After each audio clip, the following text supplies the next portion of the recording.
Hello everybody, Miss Linsmeier here. Today we're going to do a read aloud with the book Hana Hashimoto, 6th Violin.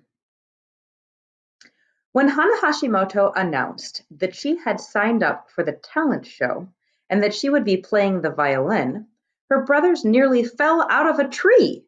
"That's just loopy," said Kenji. "You're still a beginner."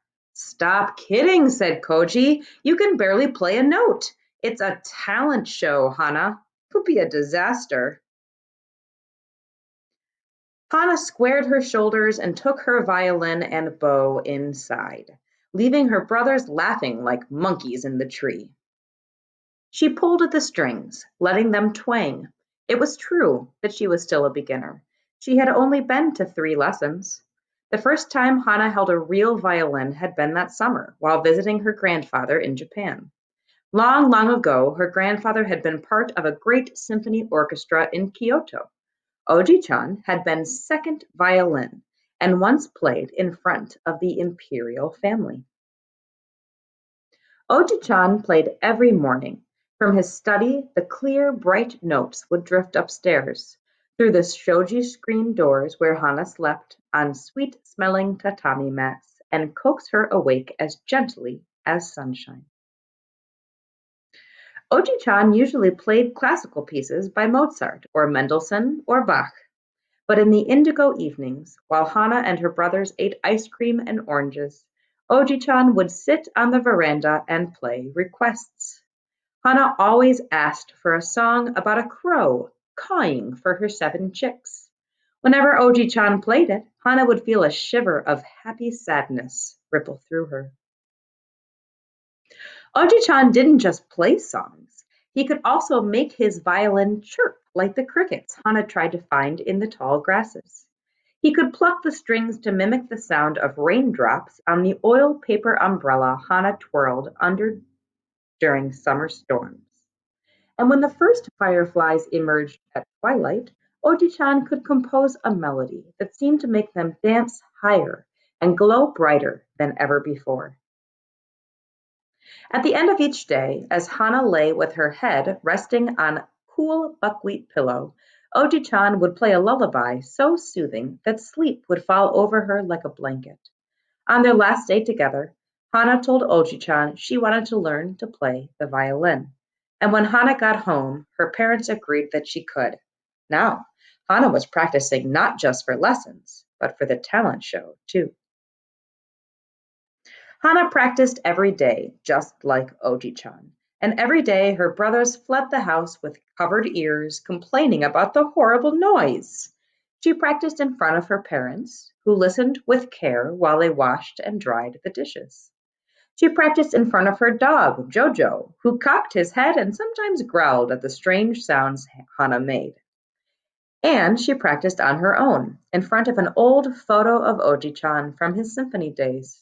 Alone, Hana could pretend she was performing in front of an audience so appreciative they called for encore after encore. The day of the talent show arrived, and the school auditorium thrummed with excitement. Backstage, Hana waited with a walloping heart. A dozen acts, including 5 other violinists, had already gone before her. Finally, Hana heard the master of ceremonies call her name. As Hana walked onto the stage, her violin tucked under her arm and bow gripped tight in her hand, an oceanic roar filled her ears.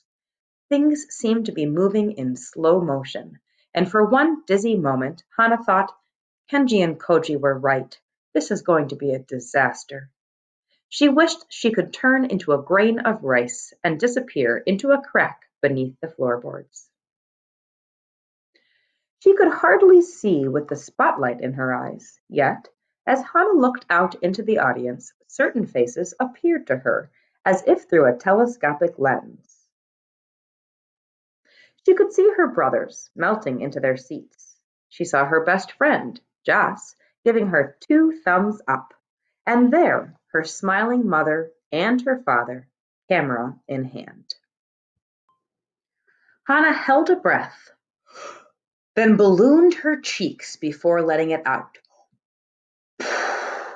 With a whoosh, the roaring in her ears receded.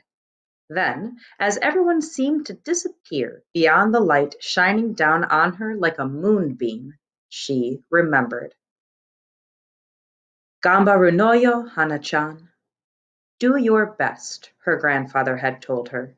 Oji-chan would be cheering for her. Hana swallowed her nerves like medicine and leaned toward the microphone.